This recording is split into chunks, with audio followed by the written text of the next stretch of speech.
the ability to bounce back when life knocks you down.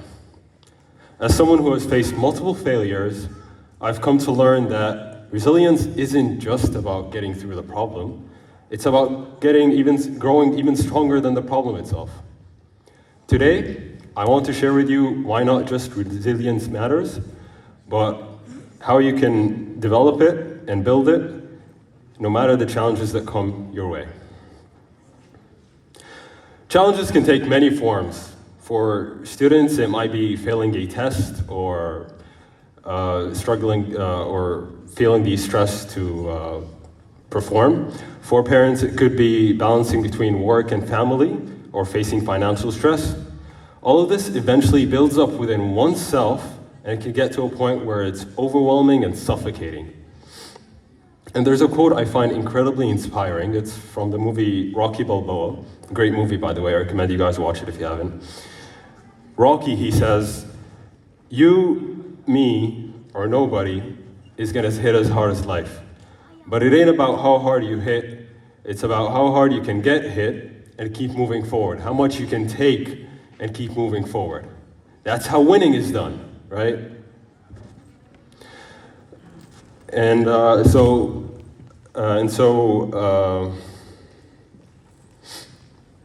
so you see, resilience isn't about avoiding challenges, it's about facing them head on and growing stronger because of them. Now, there are 3 common misconceptions about resilience that I'd like to fix. Misconception number 1, resilient people do not feel stress or emotions.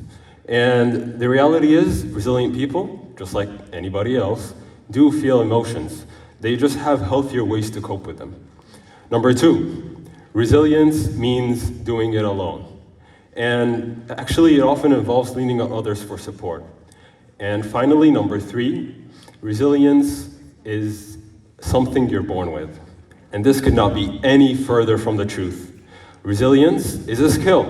Just like riding a bicycle or driving a car or playing football, it can be learned and it can be developed. So how do you develop resilience, you may ask? Well, it all starts with the mindset. Let's see, so we often look at life as a game of winning or losing. If things go our way, we win. If they don't, then we lose.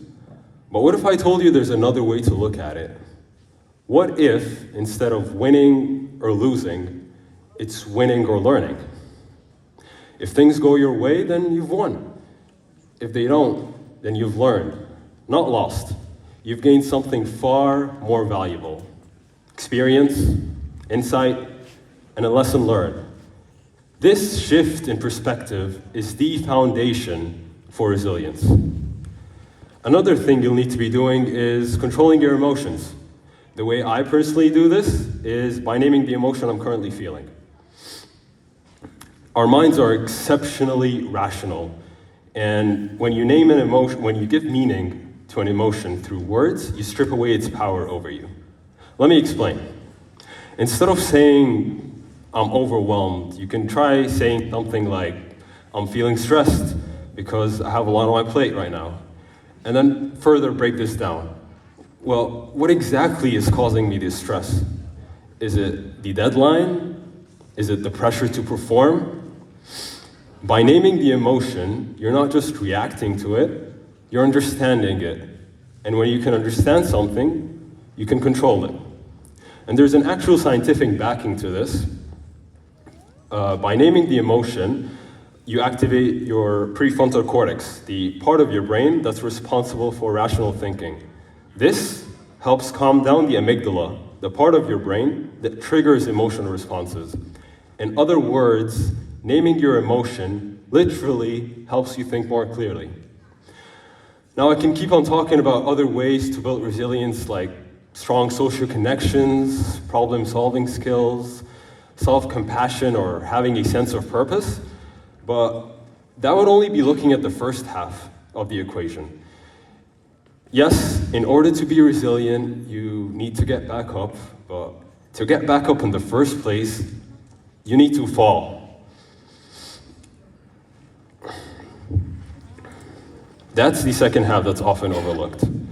Learning how to fall.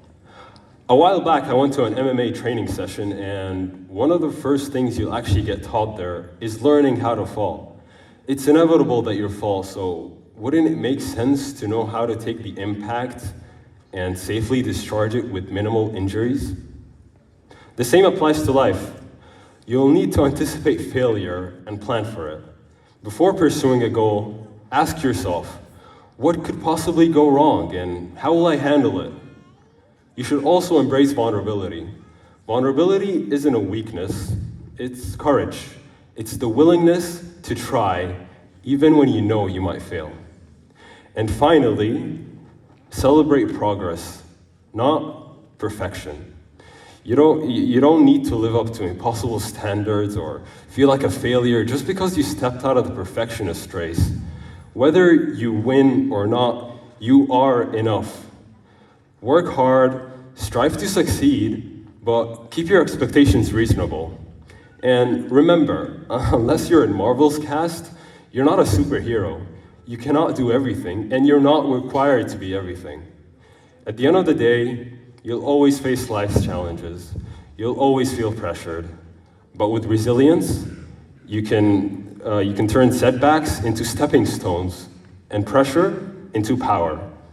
So the next time life knocks you down, remember, you haven't lost, you've won. You haven't lost, you've learned, I'm sorry.